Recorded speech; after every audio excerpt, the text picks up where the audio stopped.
Welcome back to another episode of Worship Production Podcast. Let's go. We're back. We are your hosts, Tanner Patchett. And Quinn Crossley. It's going to be a great time. We're happy to be here. Oh, very thrilled. Guy, this is 3 weeks in a row. Yeah. Mind blown. We're on Come on, we got off to a slow start, guys. But yeah, we're on fire right now. Yeah, we're on fire. And so is Belgium. Bro. Yeah. Consistent. Every week. Every week. This like, dude. First day. You like Look at the analytics. Yeah. Belgium. Yes. And the number just goes up by one. Yep. All there. Mm-hmm. They're all there. And they've been there since day one. They have. Yep. They're pretty much literally a part day of the one. show. I said it before, and I will say it again. Belgium, reach out. We want to have you on the show. We want you on the show. We will talk about how to fly you over here to the greatest country in the world. USA. USA. Yes. Anyways, today we are so excited. I'm back from El Salvador. Yeah. Tanner's still engaged. Yeah. It's amazing. It's a blessing. It's amazing. All the things we said, we did. So it's amazing. But yeah, this week I was in El Salvador and I set up a screen. How'd it go? It was amazing. Yeah. We ran into El Salvador. Their church is outside, right? Mm-hmm. So we have outdoor panels, 2.9s, and the stage that they had mm-hmm. in the church is literally, I kid you not, a pile of bricks. Sounds like you're making fun of them. Yeah, no. I know you're not, but like I feel like man, your stage looks like a pile of bricks, bro. Yeah, but it literally was. It literally is. They were untied, like pavers. Yeah. And they were just stacked up like 5 or 6 levels, so it made a stage.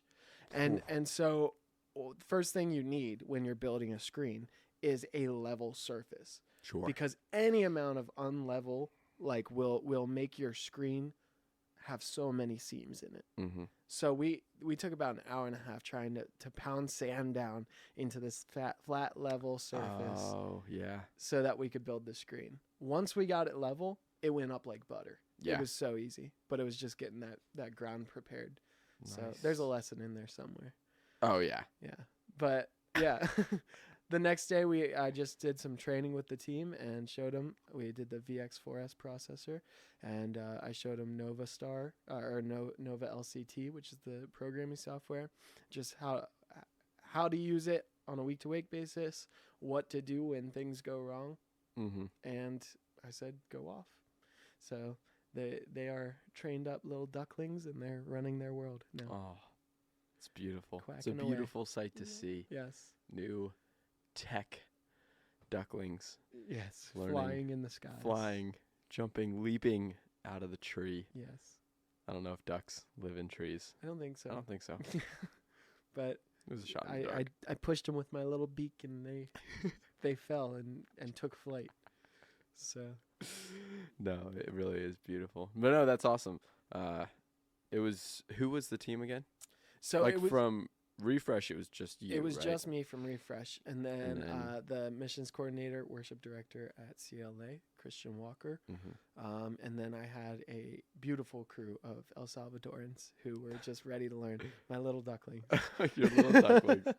No, that's beautiful. So yeah, 5 or 6 of them just ready to learn, and they help out on their media team so faithfully every week, and they were so excited. I mean, they were so blessed by the screen. It was cool to see. No, that's awesome. That's something that's so difficult to get is like volunteers. And I'll say this, and some people might get upset. Volunteers are easy, right? Mm-hmm. Find somebody to show up and do something. Right. And I know in a lot of cases it's actually hard to even find those people. But it's finding volunteers that are eager to learn mm-hmm. and get better. Right. Man. That takes you to the next level. That just, when you have volunteers like that, mm-hmm. you can do anything. Because it doesn't only bring consistency in your help, but also it brings like growth in your production, in what you're trying to accomplish. So everyone grows because they're learning as they're pushing themselves further, and what you're trying to accomplish is growing as well. So it's really, really cool.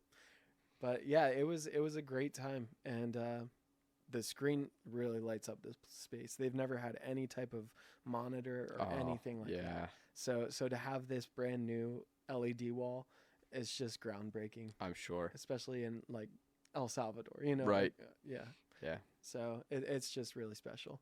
That's awesome. That's awesome. Well, let's dive in to this episode. Yes. Which is how much production is too much production? What? Too much production? Is it possible? That's not possible, Quinn. I don't think so. I don't think so. Or is it? Well, now you're making me second guess myself. Quinn. Yeah. So Tanner, tell me this. Tell me this, right? Okay, I am going to a concert tonight, right? I am going to see, pick an artist. John Mayer. I'm going to see John Mayer in concert live, right? Which I am in 2 weeks. Oh, okay. All right. So this is perfect. You're going to see John Mayer live in concert 2 weeks. John Mayer, sponsor us. But there are lights everywhere. I'm talking like on his forehead, on the ground, on the ceiling. So I will say everywhere. I went and saw Sob Rock in Pittsburgh, right? Which is John Mayer's concert last April, I think. Uh-huh. And I took a lot of pictures and then counted back the moving heads. I think they were Martin Mac Vipers based off of the like form and the shape of them. Would have been my guess. Okay. Now, some of them were definitely framing fixtures because they were being used as face light. I don't know exactly. But I counted. I'd have to go back and look in my notes for the exact quantity. But I'm pretty positive there were 226. Interesting. Like, serious moving heads. Moving heads. That's not even talking fixed. That's not the fixed fixtures. That's not the... There was probably an 80-foot wide, 60-foot tall video wall behind him. Wow. With 200-something moving lights, along with, a giant, like, Sob Rock LED sign that was all custom, along with all the other lighting fixtures they had on the deck, next to the wall. Like, it was actually nuts. Wow. But yeah, to give the viewer context, think of something like that. But go ahead with what you're saying. Okay, now take John Mayer off of that stage, right? And put your church's worship team on it. Ooh. Right? Ooh. Your Sunday to Sunday, your home church. Mm-hmm. Put them in front of that. Is that too much for a week? I think so. What, like, so if the answer is yes, which you've agreed it is. I think it is. There's obviously a line, right? Sure. So I guess what we want to explore tonight is, what is that line? Yeah. Where is the line? And here's, make it even more interesting. I don't think the line has to do with how much production you're using. Oh, really? I don't think so. Dive in on that. I think the line is why you're using the production. Right. Mm-hmm. That's really good. Why is John Mayer using 226 moving headlights and a massive video wall? Because his voice cannot hold up. So they have to show in the first... Listen, man, he's got the voice of an angel. I'm just teasing Tanner because he's such a fan. I'm such a fanboy. It's terrible. No. The reason he has those lights is to entertain. Right. Yeah. Now pretend you have what's that like diagram called where you have the two circles? Venn diagram. Oh, come on, Quinn. That's good. Let's go. Think of a Venn diagram. On the left side, you have John Mayer. Mm-hmm. On the right side, actually, can you get me that whiteboard? Yeah. Wait. They're not gonna see it. No, I'm gonna take a picture of it. Okay. Wait, let me get the. Okay, stand by. So I have this whiteboard, and I'm gonna draw. I don't know if you guys can hear that. This marker's terrible. Draw my little Venn diagram here, right? Right. On the left side, above it, I'm gonna write JM for John Mayer. John Mayer. And then on the right side, I'm gonna MC for my church. Okay. Okay. Very nice. And then I'm going to title the whole thing Lights. This marker doesn't do anything, but that's all right. It'll get the point across. John Mayer, right? The first thing we said was to entertain. The church is probably not using the lights to entertain. Right. Right. Maybe a little, like, let's say you do I Thank God. Mm-hmm. Sure. You're doing a fast song. You can use the lights to entertain for like a little youth bit. Group or something yeah. Like that. And obviously, again, like, this changes for every single scenario for like the where the line is kind of thing. Because some events are more produced and they're supposed to be more produced. Like you go to a kids camp or like a youth camp or something, like, yeah, it's supposed to be more produced, more entertaining. Mm-hmm. But let's write entertaining. This marker actually doesn't do anything. Entertaining is in the left circle with John Mayer. Okay. What is another reason, Quinn, that he would use those lights? Well, he could use them to kind of emphasize some parts of his song. I guess like kind of a push, like whenever there's a song that he is kind of, maybe it's a new song he wants to sell. You know what I mean? He could use the lights as like... So like to change moods. Right, yeah. I guess that's the roundabout way to say it. Yeah. The church would also do that, right? That is a big push for having a lot of production as a church, is because you can change the mood, right? You're doing slow song and like it's really intimate. Like you make the lights intimate. Like you make it look, you bring a feel, because lighting is so crucial. Like it's, and we've said this, what was it, 2 weeks ago? You don't need lighting, right? At all. At the end of the day, it's where your heart's at. You're worshiping. Like that's all you need. It doesn't matter what's going on around you. But when you're in a large congregation, and let's face it, a lot of people who are attending on a Sunday may not be in the best headspace, right? They may not be there just to worship and totally, they're just diving in. Right. That's probably not the case for every single person who's attending. So the lighting is really important to, create an atmosphere in the room. And a lot of people are really against that. And I would say keep an open mind to I'm not going to say power, but I'm going to say power because I don't know another word to use, but the power that like good lighting can have in a room and in an atmosphere. I mean, watch a drama, right? Like, and we'll even talk about that, like dramas, like they use lights, right? They use maybe just as many lights as John Mayer. They're using them in different ways. Yeah. But what are they using them for? I mean, you watch like a play or something like that. Yeah, they go hard. I mean, like the lightning, the thunder. Yeah, like it's super, like they are creating the mood. They create how the audience is feeling with the lights. Yeah. Right? Well, it goes I think right that's hand like in hand. you're putting them into the scene of the play. Yeah. So like the lights are being used in that context to kind of make the person a part of it. Mm-hmm. Which, I mean, in the long run is all of them, right? It's the lights are all, no matter which context, John Mayer, my church, Easter drama, whatever it is. Right. Like, okay, guys, this is getting crazy. A third circle in the Venn diagram. Is it still called a Venn diagram? It is, yeah. Sick. A tri diagram. Tri-Venn diagram. Yeah. 3s. Love it. Yeah. And then we'll do let's say something like Sight and Sound. Like when they did Joseph. Okay. Yeah, Sight and Sound that's the is most like recent one I just watched. It's a theater in the Lancaster area. It's really cool. Yes. Check out their website. They got a lot of good stuff. Actually, the stuff that they do and put on is incredible. So we'll label that Sight and Sound. Like all 3 are using the lights to create an atmosphere, to create a mood, to kind of set the scene in the room. And then that was really good.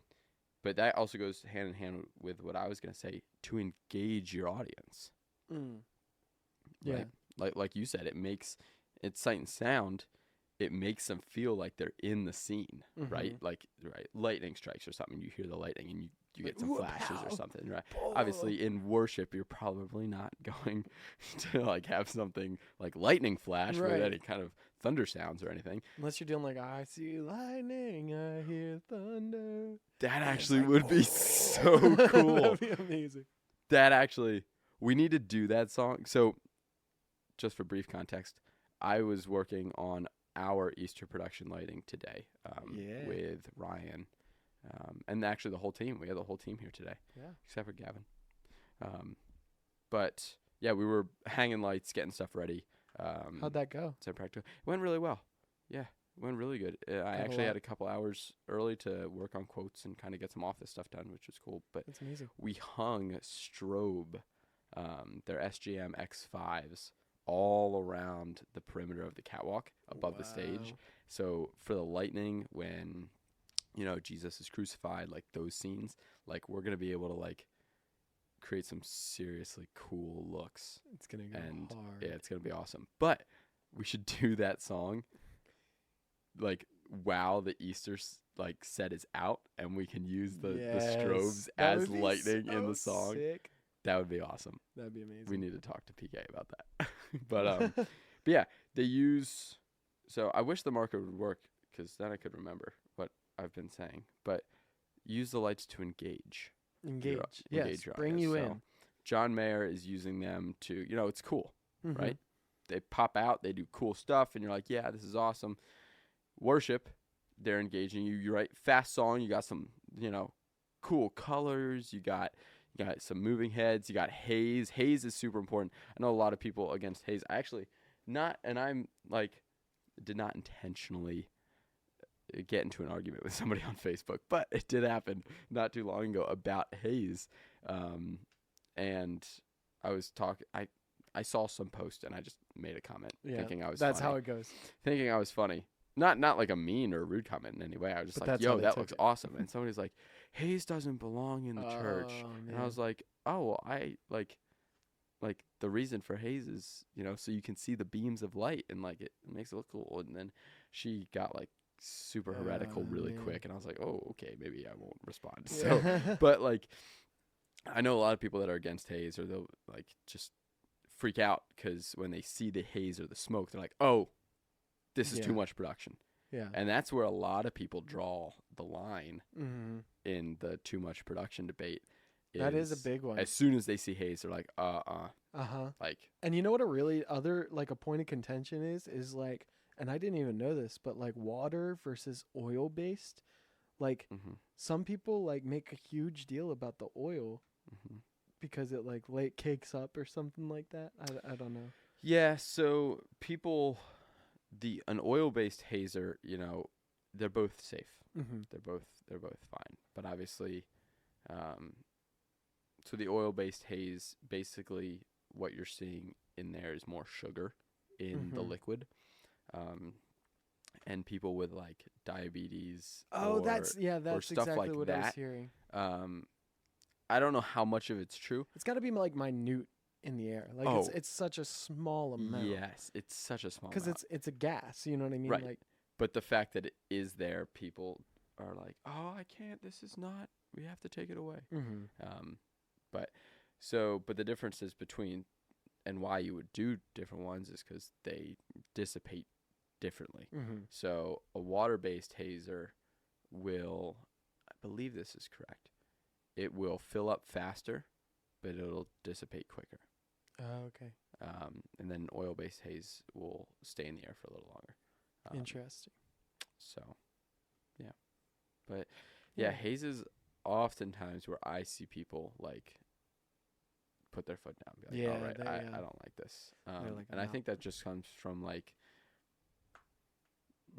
you see haze at concerts, obviously, because you want to see the beams. And I think...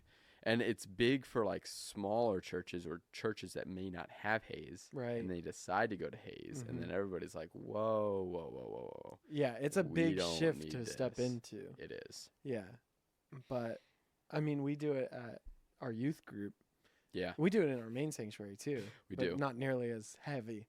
I mean, we've had the fire department come out a couple times because of our youth group. We are supposed to have the fire alarms turned off in the youth building. So I'm the LD and tech director here in our youth building, and I've had the fire department called 4 times. one time they actually showed up, and I had to talk with them, and yeah, it's a great time. We're friends with the Upper Allen Fire Department. Yeah. They shout out Upper Allen. Yeah, they do great. Actually, oh my goodness, I forget. I am blanking on the hazer we have in here. That's really sad. Yeah, you've got me. You're the gear guy. Yeah, I know. It's an Atari hazer. But basically, one of the firefighters came in and like saw the room smoked out, whatever. He's like, "Did this all come from that?" And I'm like, "Yeah." He's like, "That's impressive." I'm like, "Dude, wow. That is what's up." I'm like, the firefighter is complimenting our haze machine. I'm like, "Yeah, we're cool. We're chilling." But yeah, I personally obviously love haze. I think it creates an atmosphere, 'cause it just, I don't know. I love haze. Yeah, I mean, especially for what help me with the terminology, but the lights that shoot the beams. Yeah. Yeah. So like those lights, when you see them shooting through the haze, and it just like goes over the heads of the people, or they're moving, and we do this really cool intro thing where there's like 3 of those beams that are spinning for a youth group. Yep. So point. Yeah. Real quick on that, I point the lights and then I prism them. So basically, it slides a prism glass in front of the light and it splits it off in 3 directions. Very interesting. And then, so basically, I have 12 little beams that are spread all over the room. That's amazing. Cool. It's like a disco effect almost. Basically. Yeah, but I just love like the atmosphere that, especially for like youth and a high energy environment, you walk into that, you're gonna be so much more excited for what's coming after. Yeah. It literally, what the Venn diagram says, it puts you in the mood. Like it gets you excited. We're going high energy into youth, and then from there, Pastor Adam can take it, do a game, and kind of transition into, and the media will help transition into serious time of worship, serious time of the message. Like it just is a tool. It's a tool. Yeah. And that's all it is. Yeah. It's a tool. And like back to the original, right? The original question, how much production is too much production? Like, and we'll tie it back into the Venn diagram, which is what we were talking about. Like, let's say you use John Mayer's rig at church. Is that bad? No, not necessarily. How are you using it? Right. I think that's the biggest thing. How are you using it, and why are you using it? If you are using it to, right, just entertain and make it look awesome, like, okay, maybe that's too much production. Right. You probably don't need that. The biggest thing that you don't want your lights to do, and we say production, a lot of this is focused on the lighting, right? You can make a little bit of a account for like video, like, okay, do you need 27 cameras recording? Like, do you need IMAGs? That was actually something that came up in church, like with our that came up in El Salvador when I was setting up the screen. They were really excited to get live footage up on the stage of what was going on. And we looked at the size of the tent, and it was Pastor Christian who was like, I'm not sure that it's necessary for this environment. Yep. Because everyone, like, the point of an iMag is to see the face, that you can become connected to the service. But there's no point you can stand in the tent where you can't see the person who's speaking. Yep. So there's no point in having like a magnified image. It pulls away from the message insteed of putting someone into it. So it's stuff like that. Put it into the scale of light, and it's the same thing. Yeah. Or it's and I won't say a waste of money, but like maybe money not spent in the best way, where it could be used to further the kingdom. Right? Do you need IMAG screens?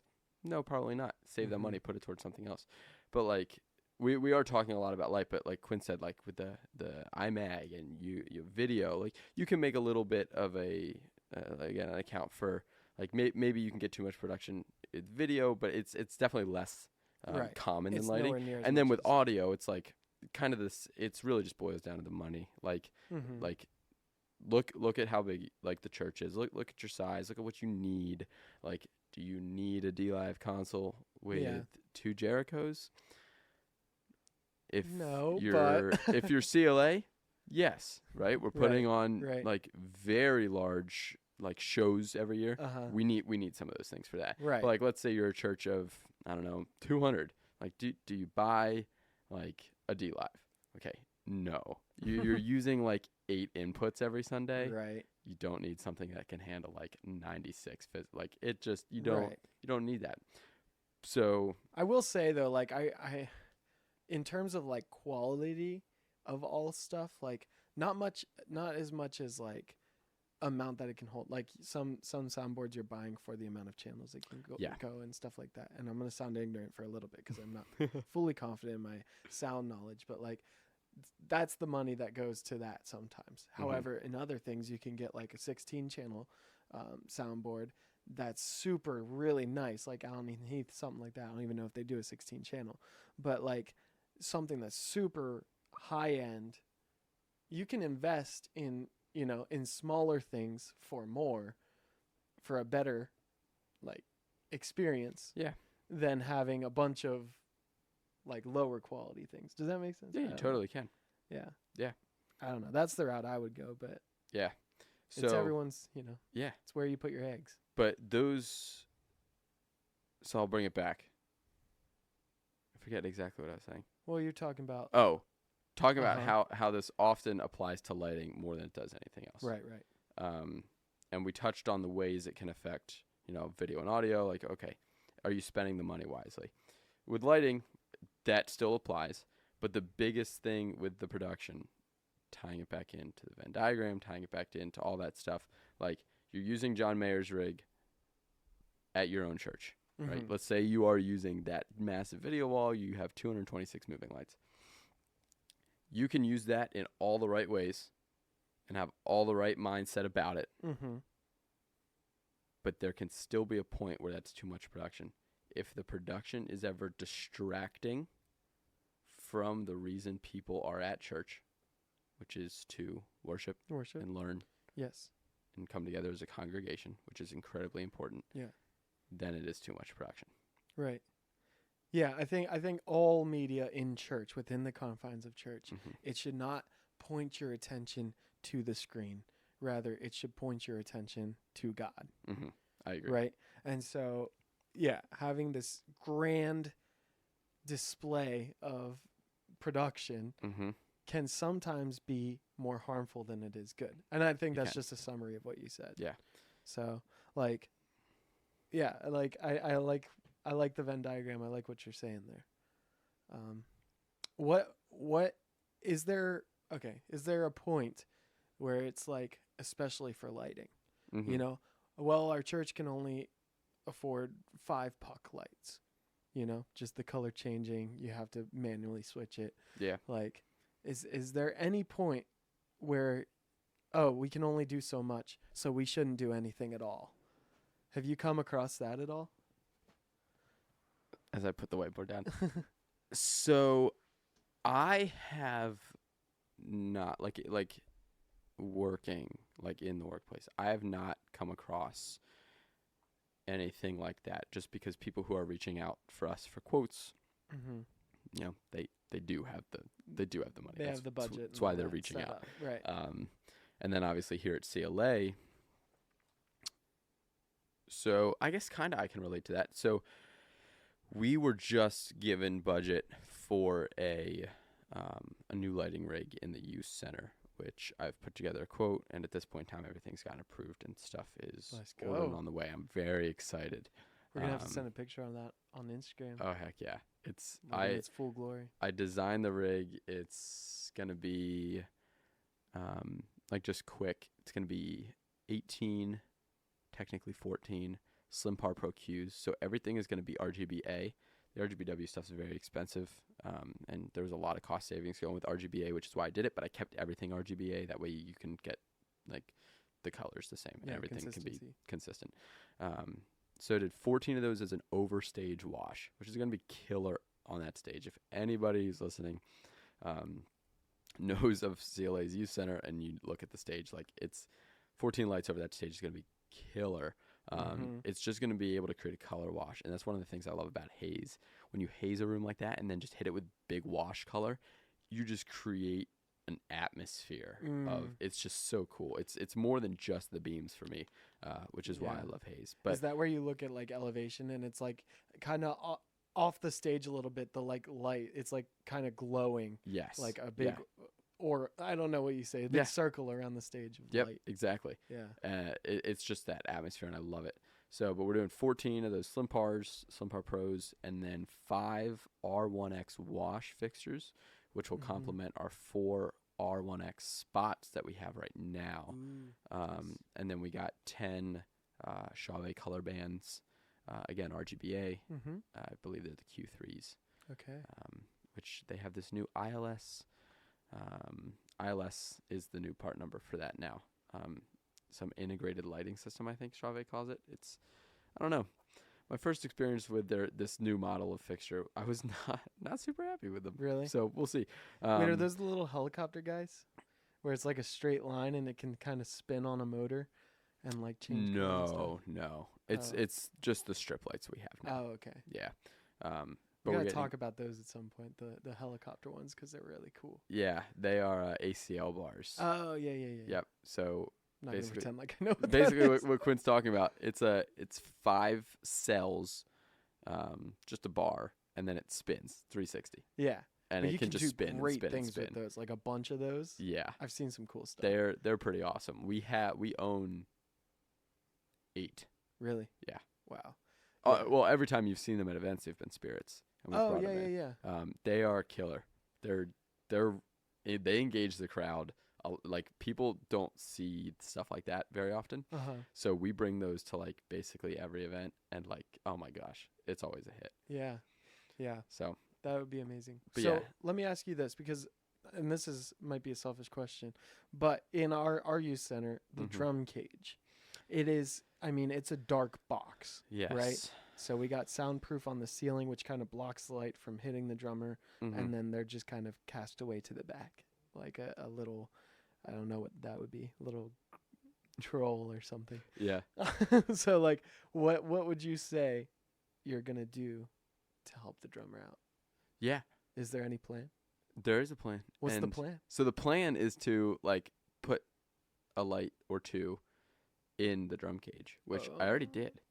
Yes. And it has been like that for about a month now. Yeah. I shooting from the back. I put a color band behind the drummer, and it looks epic. It does. From like out in the like audience. Yeah. Because it's like very moody and it's backlit, and you can see everything in there, but you're not actually seeing like the drummer's face that well. Right. But it looks really sweet. So Yeah. I've been happy with that. I'm definitely going to continue to do that. But yeah, that's kind of the rundown. What was the question you asked me that made me start talking about that? Just what you're gonna do with the drums? No. So you asked about like the little helicopter lights. No. You asked about if they didn't have like the budget for something. Oh, and I started way talking back. about. We're going way back. Yeah, I started talking about just real quick of the budget we had for CLA, but for a long time, and for most of my time here too, all of my time, right, we've had no budget for any kind of lighting back here. Right. And we've just kind of had hand-me-downs from the main sanctuary, which is how we got the R1s. Thankfully, like, Ryan is the LD here at church, so obviously I work with Ryan and we're good friends, so I'm able to borrow the lights that he's not using for set pieces and stuff like really that. Good. And we've just had good communication, which is super important in like working at a church and stuff like that. Like, communication with other team members, communication with other departments, so important. So me and him have communicated well. I've been able to borrow stuff, give it back whenever he needs it, and it's been really, really good because it allows me to spice up the lighting in the youth center without any budget. It's just like, oh, I'm going to borrow these things from the main sanctuary and then, give them back. But we also have a lot of just like non-LED fixtures that are left over from CLA in the past. We're just about all LED at this point. Can lights. Right? Yeah, big can lights, big blinder lights. So I've utilized that in the youth center. The last year, it's been a very like amber, like warm white vibe back in the youth center because we're just using all like non-LEDs. Right. And I haven't been putting really any gels in it because I love that look of that like stripped down kind of. Yeah. It's like a warm yellow. So that's kind of what I've had because I've had no budget. So to your point, like, okay, if they don't have the budget, is it worth getting just a couple things? Or is it worth getting maybe things that aren't as good Right. It's hard to speak to because it's different for every situation. And it's down to taste. I mean, it's down to taste. A big thing about all of this, learn your congregation. That's huge, yeah. Like know your congregation. Mm-hmm. Like, is it going to be a congregation that likes lights? Mm-hmm. You can tell. I won't say it, but you can tell. Right. Or is it going to be a congregation a little more traditional? Yeah, a little more still light. Yeah. Or maybe they're, a congregation that like is really wanting lights and they love that stuff. Mm-hmm. So you obviously have to know that. But and I look at the evolution of CLA, they came from a really traditional, like, I mean, we were old school. Oh, yeah. Even 10 years ago, we were way behind. Even recently than that. Yeah, yeah. Like, but we're making that push finally and stepping into a more contemporary approach. Absolutely. And so, like, we're in this mixed room of taste, right? There's the people who like it the way it used to be, and then there's people who are really going and like really almost wanting more. And I think, Tanner, you fall into that category. Like, yeah, I do. We could be doing so much more. And like I'd say I fall into that category too. However, I understand the people who grew up in the church and like saw it what it always was, and it's hard. It is hard to see all of this stuff, and it's like, why are we doing all this? It's like a lot. You know what I mean? Yeah. But it's just a method today, Right. It's just a method to add to your service to, just help your service be more impactful. Again, it's a tool. Yeah. It's just a tool to engage. It's a tool to create an environment, right? Set the mood. Mm-hmm. And personally, like when I'm worshiping and I just absolutely get blinded by like a Sharpie, like right in the eye, like right in the eyeball, full brightness. Mm-hmm. Like, dude, I just get goosebumps. Like, I love it.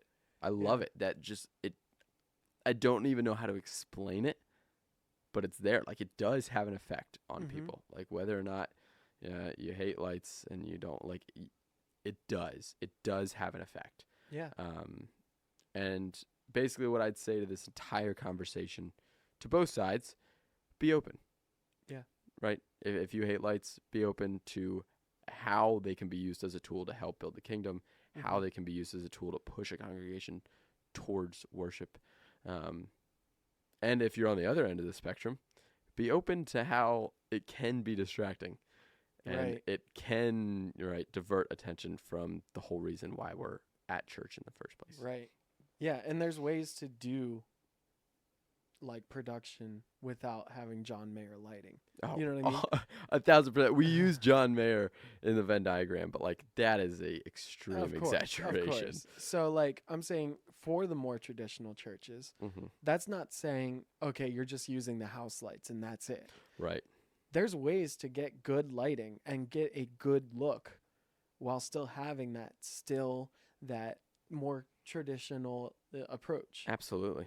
Absolutely. So it's really down to taste, and no amount is too much as long as you're using it the right way, and no amount is too little so long as you are using it to taste. Yeah, exactly. So that's an interesting it's an interesting thing. It's an interesting debate, and it's I've had this debate with countless number of people, and everybody has their own opinions, and that's perfectly fine. Right. Nobody is technically wrong unless you're distracting from the kingdom, or you're wrong.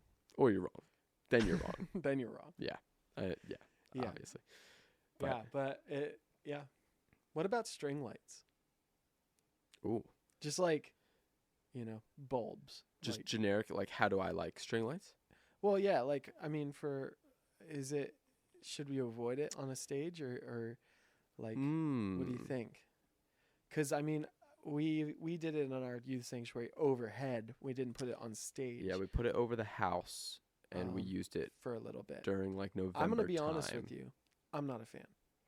Yeah, no. I was at first, but just seeing how it gets plugged in and the lights go all the way to the plug, you know what I mean, towards the ends and stuff, and then just how this one specifically was rigged and stuff, I just was like, And I don't know if you rigged it. I did not. Oh, okay. No. But I was like, I would do it differently. That's all I'm trying I would to as say. well. You know what I mean? So I'm not a big fan. But I was interested on your take. So I love string lights. Like weddings, they're like great. Put them under a tent. Mm-hmm. They're great. Like right. I like, we had college age out. We did like a campfire night out in the parking lot, and we strung string lights all the way around the area. That was very nice. They look cool. They create a cool like atmosphere. 'Cause again, it's that warm, it's that amber, it's that just right. It's that non-LED look, and I love it. I think it looks great on a stage. Personally, I would avoid it. I'd probably never do it. The only time I've ever done string lights on stage was a couple years ago for Christmas. I basically, and we could post a picture of this too. I put in eye hooks. I put in 6 eye hooks on each side of the back wall on stage, and I basically just swung them across left to right, left to right, left to right, all the way down to the bottom.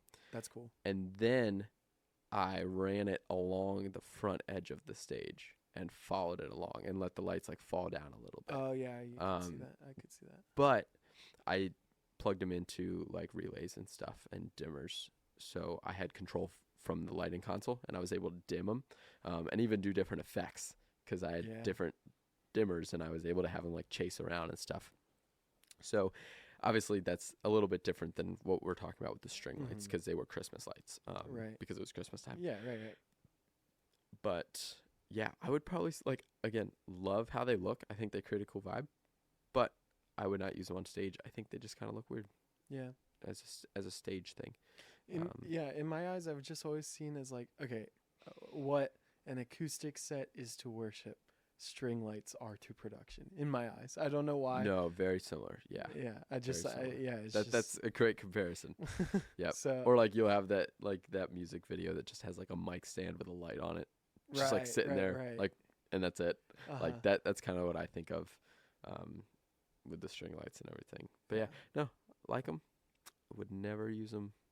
I shouldn't say never because, right, I'm a creative mind, so like who knows what I'll do, but probably unlikely. Probably unlikely that I'm going to use string lights for stage lighting. Right. So. Yeah. Cool. I was just interested. Yeah. In that. Wow. What else? I think that's about it. I think that was a good conversation about that debate. Again, if you guys have any thoughts on that debate, DM us, let us know. We'd love to hear. We want fights in our comments. Yeah. No, like the lady and Tanner. Yeah, exactly. No, we want to hear what you guys think about that. We want to see your perspectives. Maybe you have, a perspective that we've not thought of. Like, bring it up. Let us know. Yeah. But yeah, we want questions. So reach out. I think it'll be great to hear just different thoughts. Yeah. No, but for real, guys, please send in your questions. We want to answer your questions. And we want content. Yeah. We want content. We are in desperate need of content. Yeah, no. But Smash that like button. Oh, we're like not even on YouTube. We're like, smash the like button, hit a follow. But no, we do. We want to cultivate this to like help you guys, and yeah, we want to just aim to please the viewer. So hey guys, we're so glad that you tuned in to this week's episode of How Much Production is Too Much Production with Worship Production Podcast. I'm Quinn Crossley. And I'm Tanner Patchett. And we out. We out.